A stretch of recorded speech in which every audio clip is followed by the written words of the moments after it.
கர்த்தருக்குள் பிரியமான சகோதர சகோதரிகளே, கர்த்தருடைய பரிசுத்த நாமம் மகிமைப்படுவதாக. கர்த்தருடைய பெரிதான கிருபையினாலே நாம் மீண்டுமாக கர்த்தருடைய சமூகத்திலே கூடி வேத வசனங்களை நாம் தியானிக்க இருக்கிறோம். கோடானு கோடி ஸ்தோத்திரங்களை நம்முடைய ஆண்டவருக்கு நாம் செலுத்துவோம்.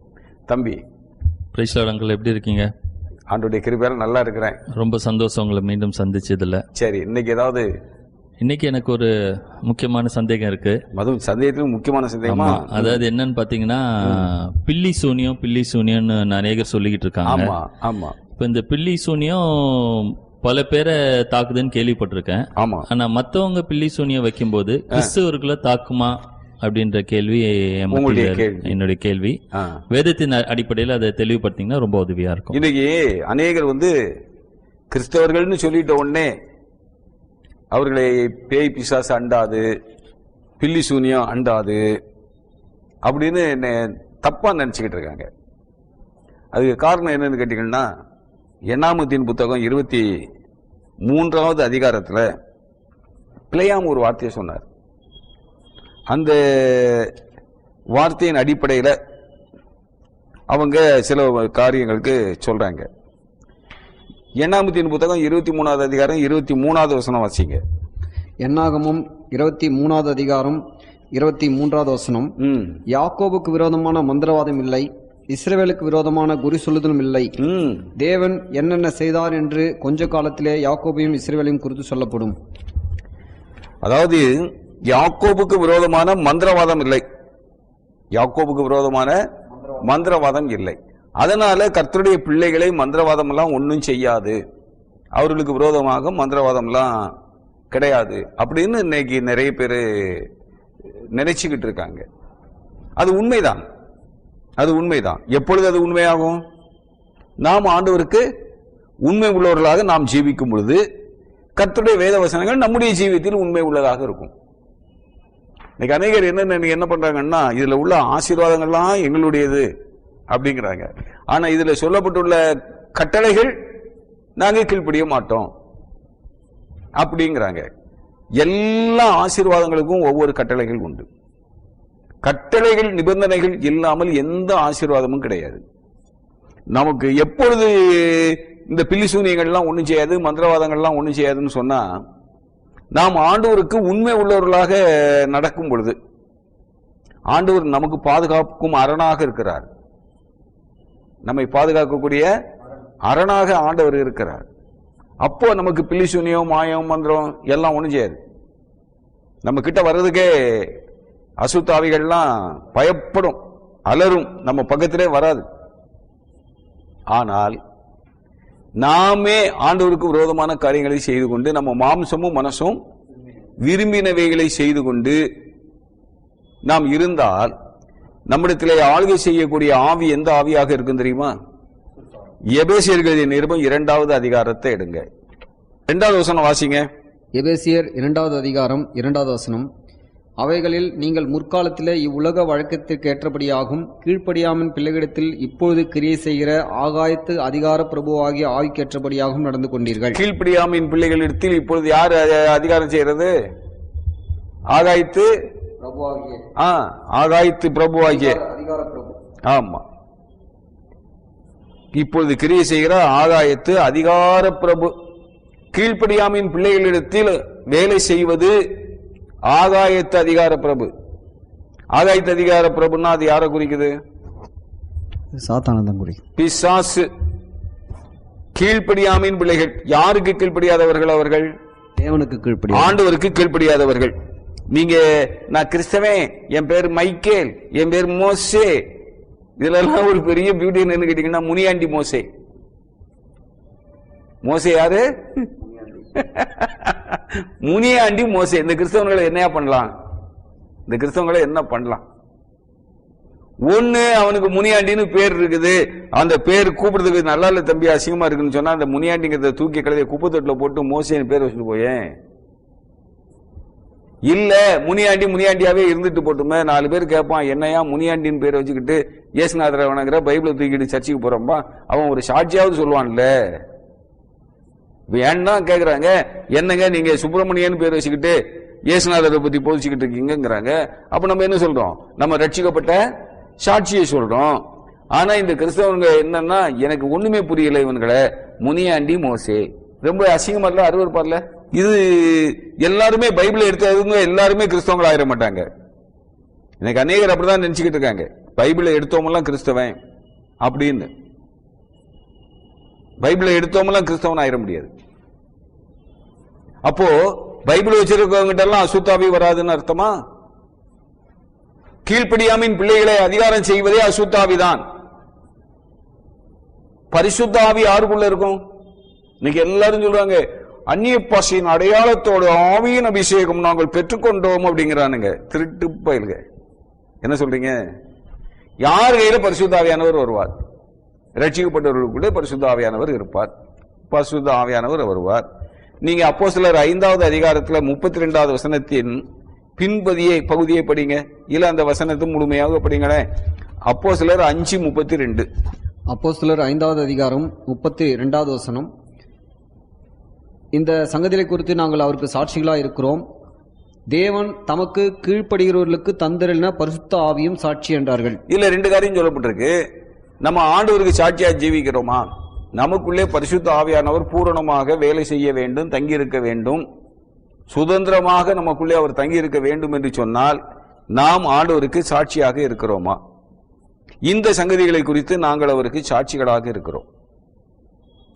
தேவன் தமக்கு கீழ்ப்படுகிறவர்களுக்கு தந்தருளின பரிசுத்த ஆவி.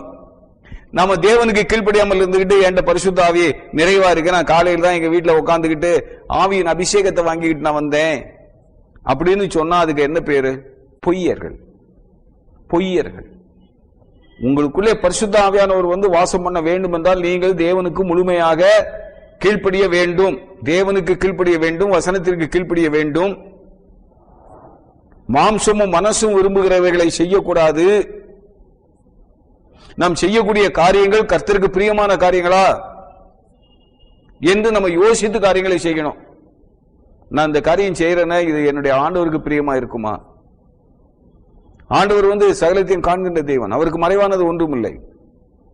சகலமும் அவருடைய கண்களுக்கு முன்பாக நிர்வாணமும் வெளியரங்கமாக இருக்கிறது, அவருக்கு நாம் கணக்கு ஒப்பிக்கணும்.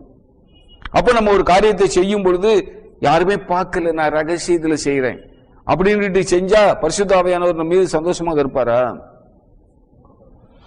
அவர் துக்கப்படுவார். நீங்கள் மீட்கப்படும் நாளுக்கு என்று பெற்ற பரிசுத்த ஆவியானவரை துக்கப்படுத்தாதிருங்கள், அதுதான் வசனம்.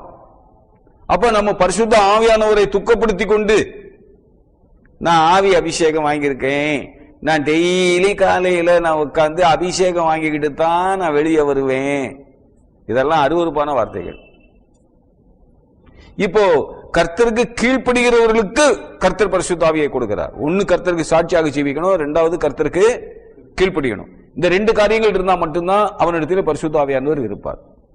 அப்படி அவனுக்குள்ளே பரிசுத்த ஆவியானவர் இருக்கும் பொழுது அசுத்த ஆவி அவனை ஒன்றும் செய்யாது.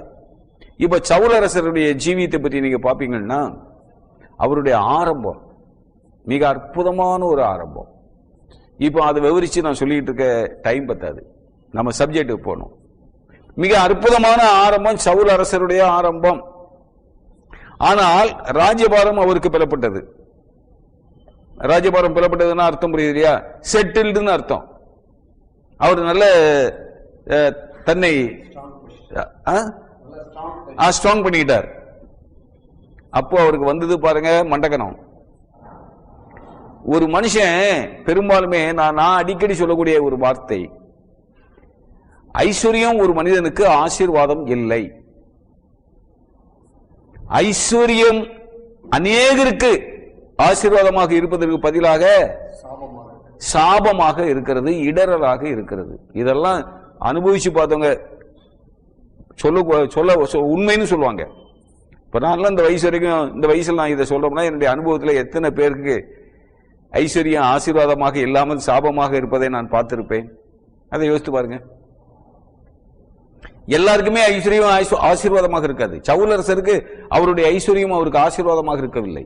சமஸ்த இஸ்ரவேலுக்கும் அவர் அரசராக இருந்தார். அது மாத்திரமல்ல, இஸ்ரவேலின் முதல் அரசர் அப்படிங்கக்கூடிய கிரெடிட், பெருமை வேறு அவருக்கு இருந்தது. கடைசியாக பரிசுத்த ஆவியானவர் அவரை விட்டு நீங்கினார். 1 சாமுவேலின் புஸ்தகம் 16வது அதிகாரம் 16 chapter 16 verse 14.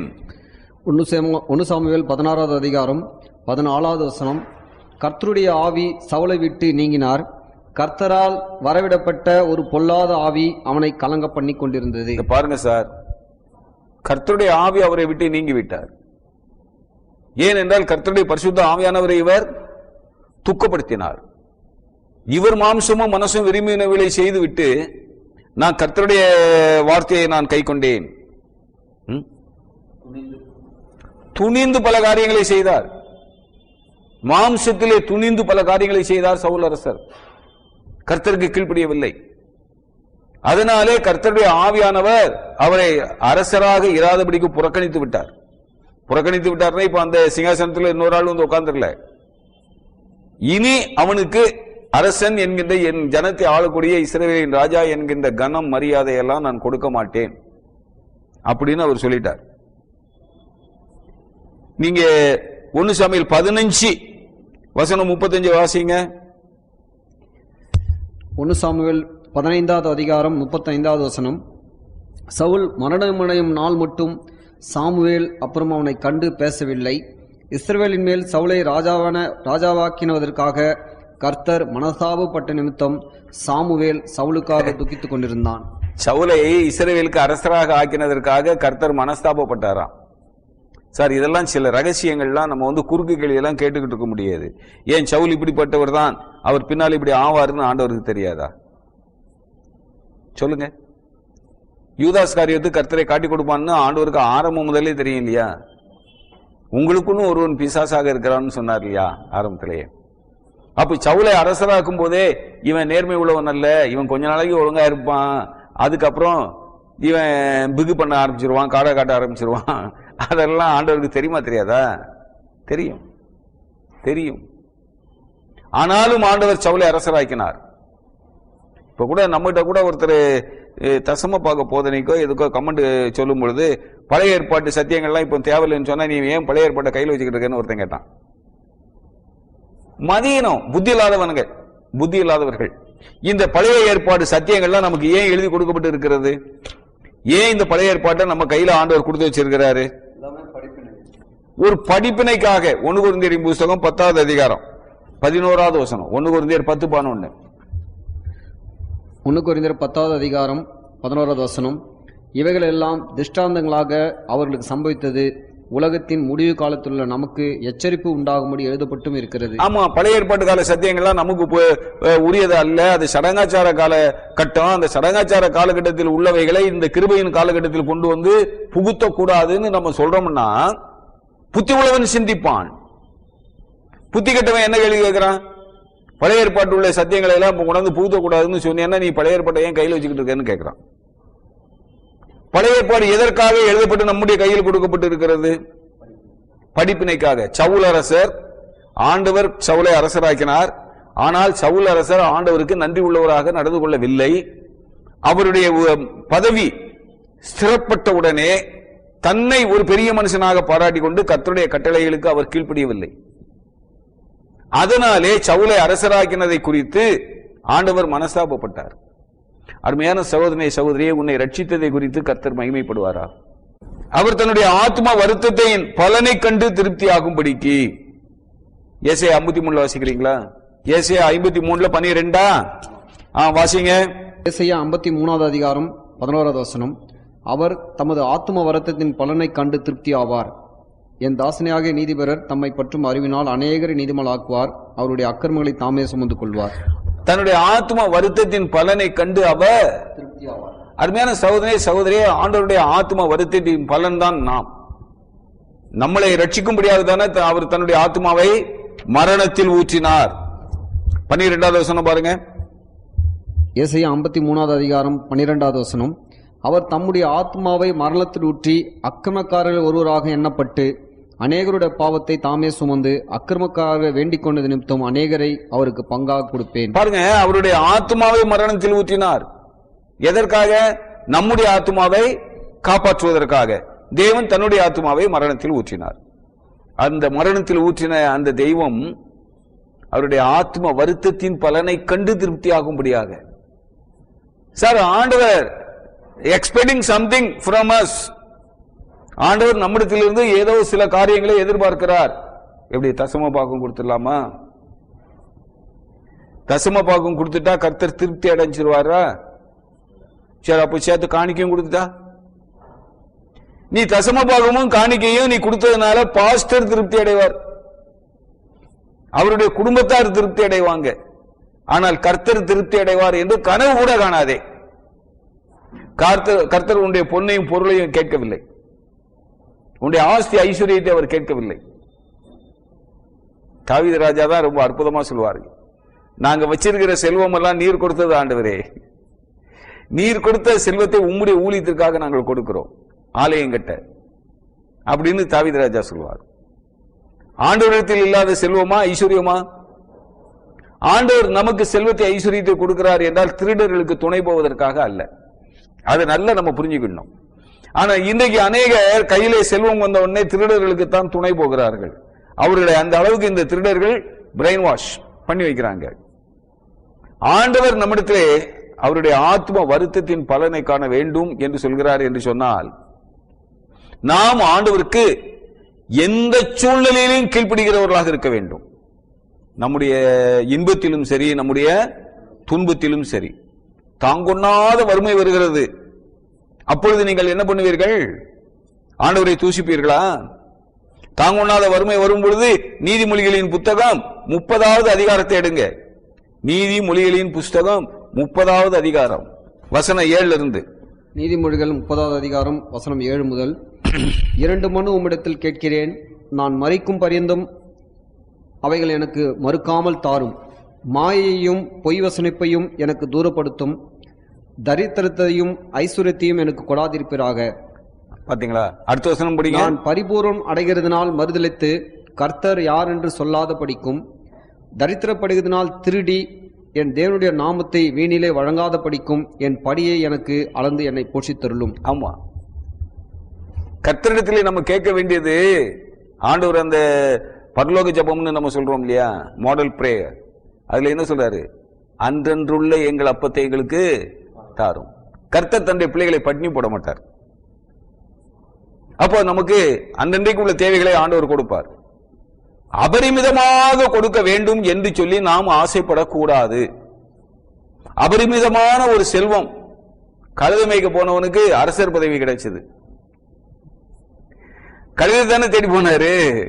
கழுதையை தேடி போன சவுலுக்கு கர்த்தர் அரசர் பதவியை கொடுத்தாரு. அவனுக்கு அது தகுமா? ஆனால் ஆரம்பத்தில் பாத்தீங்கன்னா, நான் எம்மாத்திரம் ஐயா, இஸ்ரவேலிலே என்னுடைய குலம் கோத்திரம் எல்லாம் ரொம்ப அற்பமானது, சமஸ்த இஸ்ரவேலுக்கு நான் ராஜா ஆகணும்னா நான் எம்மாத்திரம் எல்லாம் சொல்லி மனத்தாழ்மையா நடந்துகிட்டார். அப்போ ஆண்டவருக்கு ரொம்ப சந்தோஷம். சவுலுகிட்ட ஒரு பெரிய பொறுப்பை கொடுக்கிறார். இந்த அமலேக்கியர்கள், எகிப்திலிருந்து இஸ்ரவேல் ஜனங்கள் புறப்பட்டு வரும்பொழுது அமலேக்கியன் அவர்களை மரித்து யுத்தம் பண்ணினான். அது என் மனசுல அப்படியே இருக்கு. அதனால அமலேக்கியர்களாகிய பாவிகளை நீ என்ன பண்ணணும்? நீ சங்காரம் பண்ணி போடு. நீ அமலேக்கியர்களாகிய அந்த பாவிகளை நீ சங்காரம் பண்ணி போடு என்று சொல்லி கர்த்தர் அவனுக்கு ஒரு கட்டளையை கொடுத்தார். 15வது அதிகாரம் 1 சாமுவேல் 15ல 2வது வசனம் படிங்க. 1 சாமுவேல் 15வது அதிகாரம் 2வது வசனம். சேனைகளின் கர்த்தர் சொல்லுகிறது என்னவென்றால், இஸ்ரவேலர் எகிப்திலிருந்து வந்தபோது அமலேக்கு அவர்களுக்கு வழிமறித்த செய்கையை மனதிலே வைத்திருக்கிறேன். இப்போதும் நீ போய் அமலேக்கை மடங்கடித்து அவனுக்கு உண்டான எல்லாவற்றையும் சங்கரித்து அவன் மேல் இரக்கம் வைக்காமல் புருஷரையும் ஸ்திரீகளையும் பிள்ளைகளையும் குழந்தைகளையும் மாடுகளையும் ஆடுகளையும் ஒட்டகங்களையும் கழுதைகளையும் கொன்று போட கடவாய் என்றார் என்று சொன்னான். அப்பொழுது சவுல் இதை ஜனங்களுக்கு அறியப்படுத்தி யுத்தத்துக்கு போறார். ஆனா கர்த்தர் என்ன சொன்னார்? யுத்தத்துல எல்லாரையும் சங்காரம் பண்ணு, ராஜாவையெல்லாம் கொண்டு போட்டுரு சொன்னார். ஆனா இவர் என்ன பண்ணாரு? வசனம் 20 வாசிங்க. 1 சாமுவேல் 15வது அதிகாரம் வசனம் 20 முதல். சவுல் சாமுவேலை நோக்கி, நான் கர்த்தருடைய சொல்லை கேட்டு கர்த்தர் எனக்கு அனுப்பின வழியாய் போய் அமலேக்கின் ராஜாவாகிய ஆகாகை கொண்டு வந்து அமலேக்கரை சங்காரம் பண்ணினேன். ஜனங்களோ உம்முடைய தேவனாகிய கர்த்தருக்கு கீழ்காலிலே பலியிடுவதற்காக கொள்ளையிலே சாபத்தீடாகும் ஆடு மாளிலே பிரதானமானவர்களை பிடித்துக் கொண்டு வந்தார்கள் என்றான். எவ்வளவு அற்புதமான ஒரு சீன் தெரியுமா இது? ஐயா, கர்த்தருக்கு பலியிடுவதற்காக கர்த்தருடைய சொல்லை மீறினேன். நான் ஏன் கர்த்தருடைய சொல்லை மீறினேன்? கர்த்தருக்கு பலியிடுறதுக்கு நல்ல ரகரகமான ஆடு மாடு எல்லாம் வேணும்ல. இப்ப நம்ம ஆளுங்க தமாசா சொல்லுவானுங்க, நீந்துறது, பறக்கிறது, நடக்கிறது, ஊர்றது எல்லாத்தையும் சாப்பிடணும்பாங்க சாப்பாட்டு பிரியர்கள். அது போல இவர் சொல்றாரு, ஆண்டவருக்கு பலியிடுறதுக்கு கொழுமையானது, செழுமையானது, முதல் தரமானதெல்லாம் வேணும்லாயா? அதுக்காக நாங்கள் கொள்ளையிலே முதல் தரமானவைகளை எல்லாம் ஆண்டவருக்காக நாங்க செப்பரேட் பண்ணி வச்சிருக்கோம். கர்த்தர் என்னடா சொன்னார்? உன்ட்ட எல்லாத்தையும் அழித்து போடுன்னு தானே சொன்னாரு. ஆனா நீ என்ன இன்னைக்கு என்ன உலக மகா ஃப்ராடு ஒரு பையன் இருக்கானே, அவனை போல பேசுற. அப்ப இந்த உலக மகா ஃப்ராடுக இன்னைக்கு மட்டும் தோன்றல, ஆரம்ப காலத்துல இருந்தே இருக்கானுங்க. சவுல் அந்த உலக மகா ஃப்ராடு வார்த்தையை சொல்றாரு. நீங்க எனக்காக இல்லைங்க, கர்த்தருக்காக. ஏண்டா ஜனங்களை பயங்காட்டி தசம பாகம் கேட்கிற, சாபம் கொடுத்து தசம பாகம் கேட்கிற? பைபிள் அப்படி சொல்லியிருக்கா? ஜனங்களை பயங்காட்டு சாபம் கொடுன்னு சொல்லியிருக்கா? எனக்காக நான் வாங்குறேன். நான் அந்த பணத்தெல்லாம் வாங்கி ஆண்டவர் பேர்ல ட்ரஸ்ட் ஏற்படுத்தியிருக்கேன். அந்த பணத்தை நானே விரும்பினாலும் தொட முடியாது, என் பொண்டாட்டி விரும்பினாலும் தொட முடியாது. அட முட்டா பையிலே, படுப்பாவி, சங்கார பாவி. ஆண்டவர் பேர்ல பேங்க்ல கணக்கு ஏற்படுத்துறதுக்கு ஜனங்களை சபிச்சு, ஜனங்களை கொள்ளையடிச்சு, ஆண்டவர் பேர்ல பேங்க்ல கணக்கு ஆரம்பிக்கிற ஆண்டவர் சொன்னாரா உன்ட்ட? சவுலுக்கு சொன்னதானப்பா உனக்கும் சொல்லியிருப்பாரு. தீட்டாக இருக்கக்கூடிய ஒன்றையும் நீ கர்த்தருடைய சமூகத்துக்கு கொண்டு வராதே. ரட்சிக்கப்பட்டானா ரட்சிக்கப்படலையாங்கிறதெல்லாம் இவனுக்கு கவலை கிடையாது. எவன் ஞானஸ்நானத்துக்கு வரானோ அவனுக்கெல்லாம் ஞானஸ்நானம். இப்போ ஒரு சகோதரன் சொன்னாரு, 3 மாதம் சபைக்கு வந்தா ஞானஸ்நானம் கொடுக்குறாங்கன்னு. இன்னொரு சகோதரன் போன் பண்றாரு தூத்துக்குடில இருந்து, அவர்கிட்ட அந்த சபையில உள்ள அருவருப்பான காரியங்களை பற்றி பேசிட்டு இருந்தாரு. அப்ப நான் கேட்டேன், ஒரு எத்தனை தடவை சபைக்கு வந்தா அவனுக்கு ஞானஸ்நானம் கொடுப்பாங்கன்னு கேட்டேன். சபையை எட்டி பார்த்துட்டீங்கன்னா தண்ணிக்குள்ள முக்கி தூக்கிடுவானுங்க. நீங்க சபையை எட்டி பார்த்துட்டா உங்களை தண்ணிக்குள்ள முக்கி தூக்கிடுவான். தூக்கிட்டு இனி ஒழுங்கா சபைக்கு வரணும். நீ ஞானஸ்நானம் எடுத்துட்ட, சபைக்கு நீ வரலையனா கர்த்தர் உன்னை சபிப்பார், அடிப்பார். ஐயோ, வெறுங்கையை நீட்டிட்டு வரக்கூடாது. கர்த்தருடைய சமூகத்தில் வெறுங்கையோட வரக்கூடாது. ஒழுங்கான முறையில தசம பாகத்தை காணிக்கையெல்லாம் எடுத்துக்கிட்டு வா. அட பாவீங்களா, சண்டாள பாவீங்களா! ஏன் இதெல்லாம் சவுலுக்குள்ள இந்த கதையெல்லாம் ஆண்டவர் நமக்கு எழுதி வச்சிருக்கிறார்? நமக்கு அறிவு வர்றதுக்காக, நமக்கு புத்தி வர்றதுக்காக இல்லையா? சவுலை ராஜாவாக இல்லாதபடிக்கு கர்த்தர் தள்ளி போட்டார். திரும்பவும் 15:35 வாசிங்க. 1 சாமுவேல் 15:35. 1 சாமுவேல் 15வது அதிகாரம் 35வது வசனம். சவுல் மரணமடையும் நாள் மட்டும் சாமுவேல் அப்புறம் அவனை கண்டு பேசவில்லை. இஸ்ரவேலின் மேல் சவுலை ராஜாவாக்கினதற்காக கர்த்தர் மனசாபப்பட்டு நிமித்தம் சாமுவேல் சவுலுக்காக துக்கித்துக் கொண்டிருந்தான். கர்த்தர் மனசாபப்பட்டார் இஸ்ரவேலின் மேல் சவுலை ராஜாவாக ஆக்கினதற்காக. தம்பி, உங்களை ரட்சித்ததற்காக கர்த்தர் சந்தோஷப்படுவாரா, மனஸ்தாபப்படுவாரா? படணும். படுவாரா? பைபிள்ல சொல்லப்பட்டிருக்கு. ரோமருக்கு எழுதிய நிருபம் 12வது அதிகாரத்துல, சத்துருக்களை ஆசீர்வதியுங்கள், ஆசீர்வதிக்க வேண்டியதே அல்லாமல் சபியாதிருங்கள். ரோமர் 12 எழுதியிருக்க ஐயா, 14வது வசனம். ரோமர் 12:14. ரோமர் 12வது அதிகாரம் 14வது வசனம். உங்களை துன்பப்படுத்துகிறவர்களை ஆசீர்வதியுங்கள், ஆசீர்வதிக்க வேண்டியதே அன்றி சபியாதிருங்கள். ஐயா, உன்னை துன்பப்படுத்துறவனையே நீ சபிக்க கூடாதுன்னு கர்த்தருடைய வசனம் சொல்லுது. ஆனால் இன்றைக்கு பெரிச்சாளிகள் என்ன பண்றானுங்க? சும்மா இருக்கவன சபிக்கிறான். தசம பாகம் கொடுக்கல, உன்மேல சாபம் வரும். மல்கியாவை படிக்கிறார். மல்கியாவில் என்ன இருக்கு? எதினாலே என்னை வஞ்சித்தோம் என்று கேட்கிறீர்களோ? உங்களுடைய தசம பாகத்தினாலும் காணிக்கைகளினாலும் தானே. நான் கேட்கிற கேள்விக்கு ஒரு பதிலும் பதில் சொல்ல மாட்டேங்கயா. மல்கியா பழைய ஏற்பாட்டுக்கு உள்ளது, நியாயப்பிரமாணத்தோடு சம்பந்தப்பட்டது, சடங்காச்சாரத்தோடு சம்பந்தப்பட்டது. தசம பாகம் கொடுக்கிறவன் கட் பண்ணி இருக்கணும். என்னது அதுக்கு பேரு? விருத்த சேதனம். விருத்த சேதனம் பண்ணிக்கலைன்னா நீ தேவாலயத்துக்குள்ளேயே போக முடியாது. இந்த சப்ஜெக்ட்லாம் நம்ம நிறைய பேசியிருக்கோம். எசேக்கியேல்ல இருக்கு, விருத்த சேதனம் பண்ணாம தேவாலயத்துக்குள்ள வரக்கூடாது. தீமோத்தேயு மிகச்சிறந்த பக்திமான், அப்போஸ்தலனாகிய பவுலுக்கு உத்தம குமாரன். ஆனால் தீமோத்தேயுடைய தகப்பன் கிரேக்கன். ஆனால் தீமோத்தேயு பிறந்த பொழுது அவருக்கு விருத்த சேதனம் பண்ணல. ஆனால் பவுல் அவரை தேவாலயத்திற்குள்ளே அழைத்து போக வேண்டிய நிர்பந்தங்கள் உண்டு. அதனாலே பவுல் என்ன பண்ணாரு தீமோத்தேயுவுக்கு? அப்போஸ்தலர் 16வது அதிகாரம், அப்போஸ்தலர் 16வது அதிகாரம் 1 வாசிங்க தம்பி. அப்போஸ்தலர் 16வது அதிகாரம் 1வது வசனம் முதல். அதன் பின்பு அவன் தெர்பைக்கும் லிஸ்திராவுக்கும் போனான். அங்கே தீமோத்தேயு எனப்பட்ட ஒரு சீஷன் இருந்தான். அவன் தாய் விசுவாசமுள்ள யூத ஸ்திரீ, அவன் தகப்பன் கிரேக்கன். அவன் லிஸ்திராவிலும் இக்கோனியாவிலும் உள்ள சகோதரராலே நற்சாட்சி பெற்றவனுமாயிருந்தான். அவனை பவுல் தன்னுடனே கூட்டிக் கொண்டு போகவென்று விரும்பி, அவனுடைய தகப்பன் கிரேக்கன் என்று அவ்விடங்களில் இருக்கும் யூதர்கள் எல்லாரும் அறிந்திருந்தபடியால் அவர்கள் நிமித்தம் அவனுக்கு விருத்த சேதனம் பண்ணினான். ஆக தீமோத்தேயு ஒரு உத்தமமான தேவனுடைய மனுஷன். அந்த உத்தமமான தேவனுடைய மனுஷன் தேவாலயத்துக்குள்ளே பிரவேசிப்பதற்கு அவருடைய விருத்த சேதனம் இல்லாத காரியம் தடையாக இருக்கக்கூடாது என்பதற்காக அவரை பவுல் விருத்த சேதனம் பண்ணினார்.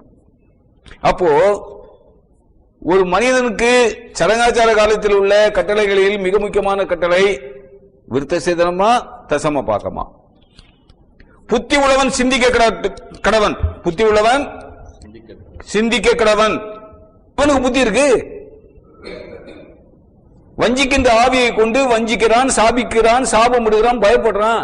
ஏன் அவன் கேட்கறத கொடுக்கலன்னா சபிச்சிருவான். ஐயா அது எப்படா சபிச்சிருவான்? அவன் சபிக்கட்டுமே, அது ஒண்ணு பிடிக்குமா? காரணம் இல்லாமல் விட்ட சாபம் அடைக்கலான் குருவி அலைந்து திரிவதை போலவும், தகவியலான் குருவி பறந்து திரிவதை போலவும், காரணம் இல்லாமல் விட்ட சாபம் தங்காது. நீதிமொழியில் படிக்கிறீங்களா இல்லையா? பைபிளை படிங்க ஐயா, பைபிளை படிங்க. நீங்க பைபிளை படிச்சாதான் உங்களுக்கு அறிவு வரும். நீங்க பைபிளை படிக்காதது வரைக்கும் அடுத்தவன் உங்களை ஏமாத்திக்கிட்டு தான் இருப்பான். சாபம் சாபம் சொல்லி ஏமாத்தி உங்கள்ட்ட இருந்து பணத்தை பிடிங்கிக்கிட்டு தான் இருப்பான். உண்டா இல்லையா? இதுல ஒரு பெரிய பியூட்டி என்னன்னு கேட்டீங்கன்னா, ஜெபம் பண்றதுக்கு கூலிக்கு ஆளை கூப்பிடுறாயா. பாஸ்கிட்ட வந்து, பாஸ்டர் எங்க வீட்டுல கஷ்டமா இருக்கு பாஸ்டர், வந்து ஜெபம் பண்ணுங்க பாஸ்டர் அப்படிங்கிறான். அவன் அடுத்த கேள்வி கேட்கிறான், நீ தசமபாகம் ஒழுங்கா கொடுக்கறியா? அங்கவே அவனுக்கு தப்பு இருக்கு. நீ தசமபாகம் ஒழுங்கா கொடுத்தா அவன் வீட்டுல ஏன் கஷ்டம் வருது? சரி போ, தசமபாகம் எடுத்து ரெடியா வை, நான் வரேன் ஜெபம் பண்ணேன். போயிட்டு ஜெபம் பண்ணிட்டு, தசமபாகம் எடுத்து வச்சிருக்கியா? இவன் வீட்டுல இருந்த காசெல்லாம் செலவாயிட்டு இருக்கும். பக்கத்து வீட்டுல 10 பைசா வட்டிக்கு வாங்கி வச்சிருப்பான் இவனுக்கு கொடுக்கிறதுக்கு. இவன் அந்த 10 பைசா வட்டிக்கு வாங்கி வச்சிருந்த காசை தசமபாகம் வாங்கிட்டு வரேன்ட்டு இவன் வாங்கிட்டு வருவான். முட்டா பயலுடைய, உங்களுக்கு முதல்ல அறிவு இருக்காடா? உனக்கு நீயே ஜெபம் பண்ண மாட்டியா? உனக்கு நீயே ஜெபம் பண்ணிக்கிறதுக்கு உனக்கு அறிவு இல்லையா? ஆண்டவர் உன் தகப்பன் தானே. உன் தகப்பங்கிட்ட பேசுறதுக்கு உனக்கு இன்னொருத்தன் வேணுமா? இன்னொருத்தன் வந்துதான் உன் தகப்பங்கிட்ட உனக்காக பேசணுமா? இப்ப ஏற்பட்ட இவர்களை பத்தி என்ன சொல்றது? நம்ம என்ன சொன்னோம்னா, இந்த ஆள் ரொம்ப கடுமையான பேச்செல்லாம் பேசுறாருப்பாங்கிறாங்க. முட்டாள்னு சொல்லாம என்ன பண்றது? எந்த அளவுக்கு தசம பாகம் முக்கியமானதோ அதை விட பல மடங்கு முக்கியமானது விருத்த சேதனம். ஆனால் இன்றைக்கு இந்த திருடர்கள் என்ன சொல்றான்? தசம பாகத்தை முக்கியத்துவப்படுத்தி பேசுறான், விருத்த சேதனத்தை பற்றி கண்டுகிட்டதே இல்லை. விருத்த சேதனத்தை பற்றி கண்டுகிட்டதே இல்லை. அப்போ இவர்கள் திருடர்களா? இவர்களை திருடர்கள் என்று சொன்னால் தவறா? இந்த திருடர்கள் பைபிளை ஜனங்களுக்கு போதிப்பது கிடையாது. ஏன் பழைய ஏற்பாட்டு புஸ்தகம் நம்ம கையில இருக்கக்கூடாது? நீ பழைய ஏற்பாட்டுல உள்ள விருத்த என்ன தசம பாகத்தை பற்றி பேசக்கூடாதுன்னு சொல்ற, நீ பிறகு ஏன் பழைய ஏற்பாட்டை நீ கையில வச்சுக்கிட்டு இருக்க அப்படின்னு கேட்கிறவன் தன்னை அறிவாளின்னு அவன் நினைச்சுக்கிட்டான். ஆனா அவன் ஒரு சர்வ முட்டாளுங்கிறது கர்த்தருடைய வசனத்தை அறிந்த ஜனங்களுக்கு தெரியும். பழைய ஏற்பாடு ஏன் நம்முடைய கையில் இருக்கு? திருஷ்டாந்தங்களாக அன்றைக்கு அந்த ஜனங்களுக்கு என்ன நடந்ததோ அது நமக்கு படிப்பினையாக, அதே தவறை நீ செய்யாதே, செய்தால் அங்கே என்ன தண்டனை கிடைத்ததோ அந்த தண்டனை உனக்கும் கிடைக்கும் என்று சொல்லி நமக்கு படிப்பினையாக டீச்சிங் அது எழுதப்பட்டு வைத்திருக்கிறது. சவுல் கர்த்தருடைய சித்தத்தை நிறைவேற்றவில்லை. கர்த்தருக்கு என்று சொல்லி சொல்லி சொல்லி கர்த்தர் வேண்டாம் என்று அழித்து போடு என்று சொன்னதையெல்லாம் இவன் தனக்காக பிடித்து வைத்துக் கொண்டான். அதனாலே கர்த்தருடைய ஆத்மா இந்த சவுலை குறித்து விசிறப்பட்டது. சவுலை ராஜாவாக ஆக்கியதற்காக கர்த்தர் மனஸ்தாபப்பட்டார். ஆனால் சவுல் என்ன சொல்றான்? நான் ஆண்டவருக்காக தானே எல்லாத்தையும் வச்சேன். இன்னைக்கு அந்த தான் இந்த திருட்டு பயலும் சொல்றது. நாங்க ஜனங்களை ஏமாத்தி வஞ்சித்து சபித்து பயங்காட்டி கொள்ளையடிச்சு வைத்திருக்க பணமெல்லாம் ஆண்டவருடைய பெயர்ல ட்ரஸ்ட் ஆரம்பிச்சு அதுலதான் போட்டு வச்சிருக்கோம் பேங்க்ல. அதை நான் நினைச்சாலும் எடுக்க முடியாது. ஆண்டவர் என்னைக்கு வந்து அந்த பணத்தை டிராப் பண்றவரு? அதுதான் நமக்கும் தெரியல. என்ன அதன் விளைவு என்ன ஆச்சு? சவுலை அரசராக இராதபடிக்கு ஆண்டவர் தள்ளிவிட்டார். அவரை அரசராக இல்லாதபடிக்கு ஆண்டவர் தள்ளிவிட்ட உடனே அங்கே நடந்த சம்பவத்தை 1 சாமுவேல் 16வது அதிகாரம் 14வது வசனம். 1 சாமுவேல் 16வது அதிகாரம் 14வது வசனம். கர்த்தருடைய ஆவி சவுலை விட்டு நீங்கினார். கர்த்தரால் வரவிடப்பட்ட ஒரு பொல்லாத ஆவி அவனை கலங்க பண்ணி கொண்டு. ஆமா, கர்த்தருடைய ஆவி எப்பொழுது விசனப்பட்டு உங்களை விட்டு வெளியே போய் விடுகிறாரோ, தேவனுடைய பரிசுத்த ஆவியானவரை நீங்கள் எங்க எழுதிருக்கு? எபேசியர் 4வது அதிகாரம் எடுங்க. ஏன்னா நம்ம ஏதோ இல்லாத பொல்லாத பேசுறா போல இந்த பிசாசின் மக்கள் சொல்லுவானுங்க. அதனாலதான் நம்ம சொல்றதுக்கெல்லாம் வசனத்தை ஆதாரம் காட்டுறோம். சரியா? எபேசியர் 4:30. எபேசியர் 4வது அதிகாரம் 30வது வசனம். அன்றியும் நீங்கள் மீட்கப்படும் நாளுக்கென்று முத்திரையாய் பெற்ற தேவனுடைய பரிசுத்த ஆவியை துக்கப்படுத்தாதிருங்கள். நாம் பரிசுத்த ஆவியானவரை துக்கப்படுத்தும் பொழுது அவர் செயலற்றவராக இருப்பார். எப்போது வரைக்கும் போறியோ போடா, என்ன ஆட்டம் ஆடுறா அப்படின்ட்டு பரிசுத்த ஆவியானவர் ரட்சிக்கப்பட்ட மனிதனை விட்டு வெளியே போவது கிடையாது. நல்லா புரிஞ்சுக்கணும். பரிசுத்த ஆவியானவர் ஒருவன் ரட்சிக்கப்பட்டு இருக்கிறான் என்று சொன்னால், உண்மையான ரட்சிப்பின் அனுபவம் இருந்தால் அவனை விட்டு ஆவியானவர் வெளியேற மாட்டார். அவனுக்குள்தான் தங்கியிருப்பார். ஆனால் எப்படி தங்கியிருப்பாரா? துக்கத்தோடே தங்கியிருப்பார். அதனால அவர் என்ன பண்றாரு? எக்கன்னா கெட்டு போடா, அசுத்தாவி உனக்குள்ள வருதா? வரட்ட, வெல்கம் வெல்கம் அசுத்தாவி வெல்கம். எப்படி சவுலுக்குள்ளே அதை அனுமதித்தார் ஆண்டவர். சவுலுக்குள்ளே வஞ்சிக்கிற ஆவி, பரிசுத்த ஆவி சவுலுக்குள்ளே என்றான பொழுது கர்த்தரால் வரவிடப்பட்ட ஒரு பொல்லாத ஆவி, இந்த பொல்லாத ஆவி சவுலுக்குள்ளே வருவதை கர்த்தர் அனுமதித்தார். இப்போ ஒரு கேள்வி, இந்த நிலைமையில் வைத்துக் கொண்டு நீங்கள் ஒரு விசுவாசி கர்த்தரை துக்கப்படுத்தக்கூடியவனாக அவன் வாழும் பொழுது அவனுக்கு வைக்கக்கூடிய பில்லி சூனியம் அவனை பிடிக்குமா பிடிக்காதா? பொல்லாத ஆவியை கர்த்தரே அனுமதித்தார்.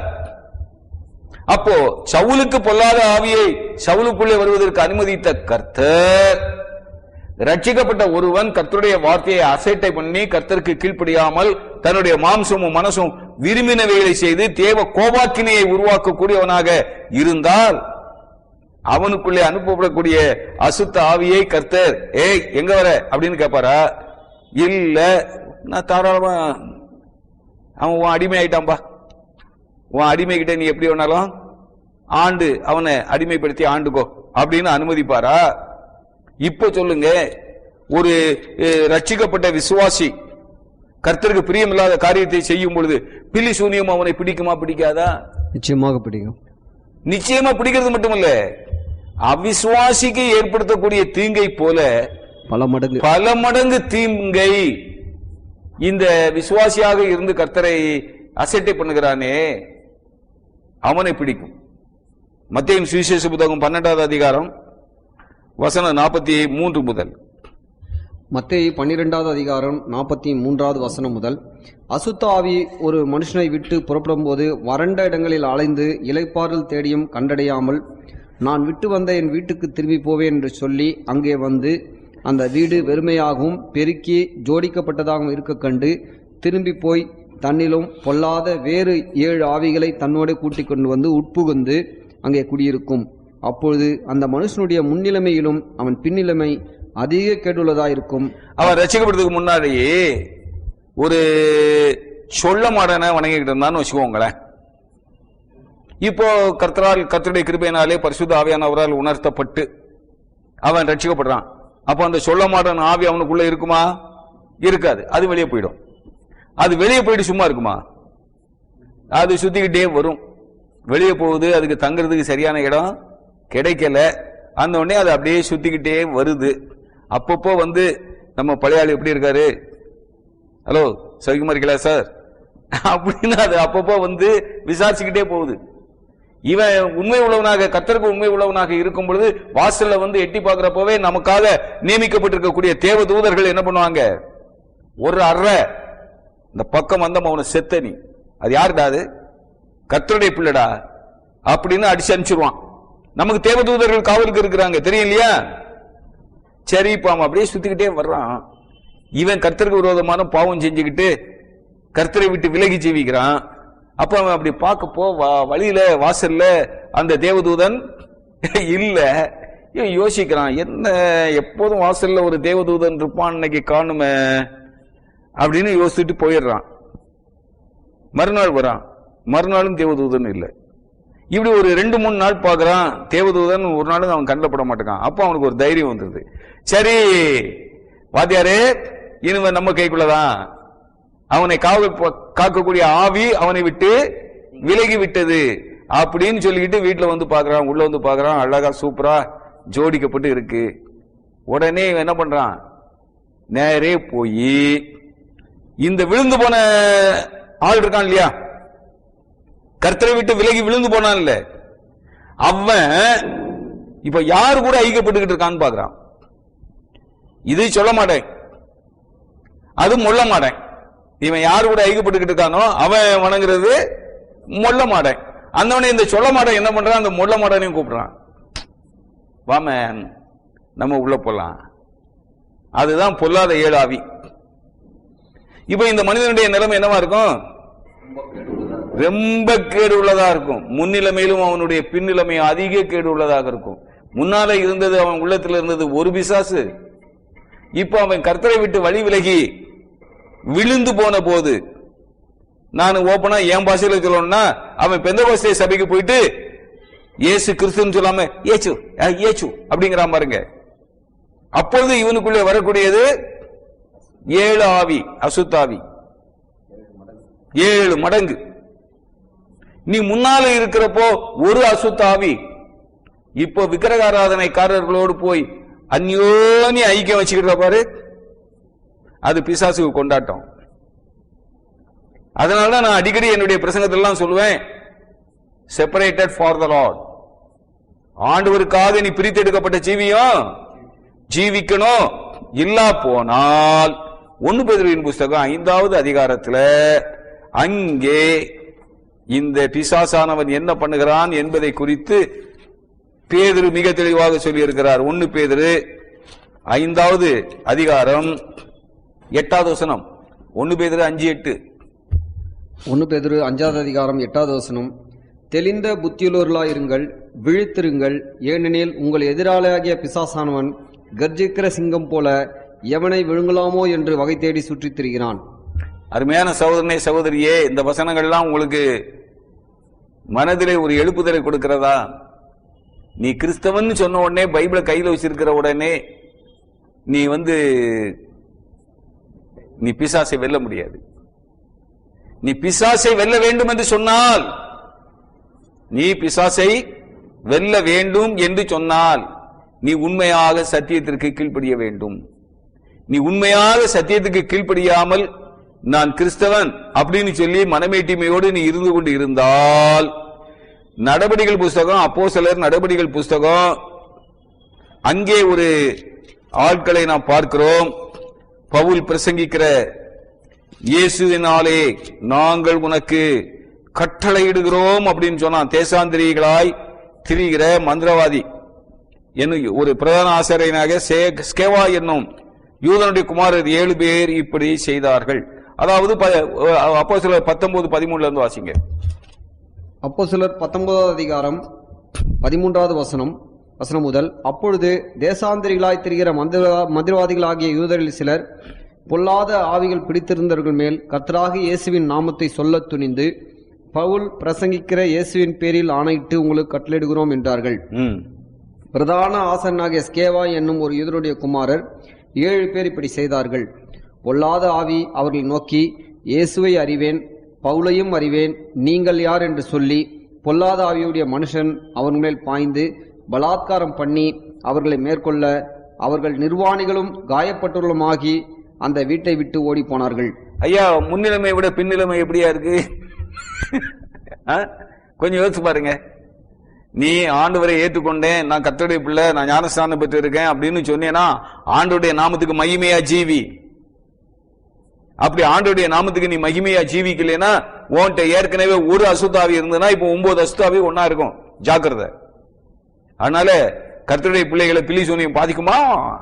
இந்த இழுப்புலாம் இழுக்காத. நீ கர்த்தருக்கு உண்மை உள்ளவனாக இருந்தால் ஒரு அசுத்தாவையும் உன் பக்கம் நெருங்க முடியாது. உன்னை கண்டவுடனே அலறி அடித்து கொண்டு ஓடும். எப்பொழுது நீ ஆண்டவருக்கு உண்மை உள்ளவனாக இருந்தால், நீ ஆண்டவருக்கு உண்மையற்றவனாக இருந்தால் உன்னை அடிக்காம விடுது பாரு, அது வரைக்கும் சந்தோஷப்படு.